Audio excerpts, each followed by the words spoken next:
அப்படியே எடுத்துக்கிட்டாங்க. இன்னும் பேக்கப் வேறு ரொம்ப நல்லா இருந்ததுனால ஒரு பேக்கப் பண்ணி ஷேருக்கு 2 ஐசிஐசிஐ பேங்க் ஷேர் கொடுத்தாங்க. அந்த அளவுக்கு இந்த பேக்கப் கிடச்சி 2001 முயற்சி பண்ணாங்க. 2003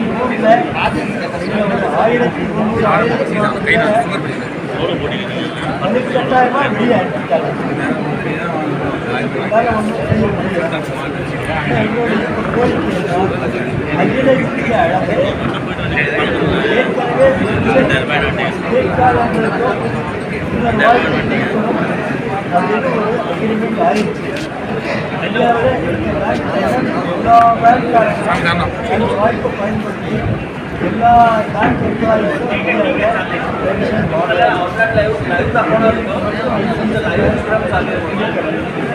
நாங்கள் ஒரு 20 வருஷமாக பென்ஷனுக்காக பல கேஸ்கள் நடக்குது. ஹைகோர்ட் சுப்ரீம் கோர்ட் வரைக்கும் போராட்டம் நடத்திருக்கோம். அவங்க மெயினாக என்ன சொன்னாங்கன்னா, ஐசிஐசிஐ பேங்க் அது மேலே நீங்கள் போட முடியாது அப்படின்னு சொல்லி ஒரு கிடைச்சிடாங்க. விதமான வழிமுறைகளை நம்ம பார்த்துருக்கோம்.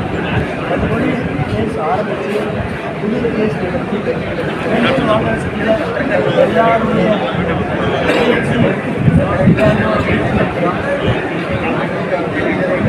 எல்லா பொதுமக்களுடைய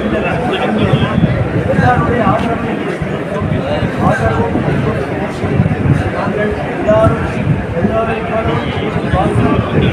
எல்லாருடைய ஆசையும்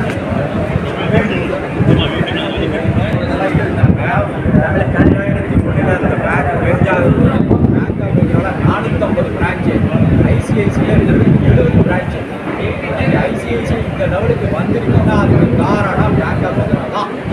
எங்களோட சர்வீஸ் பேங்கோட எல்லாத்தையும் யூஸ் பண்ணி எங்களுக்கு பென்ஷன் எடுத்துக்கிட்டு அதை எடுத்துக்கிட்டு அதை தரல.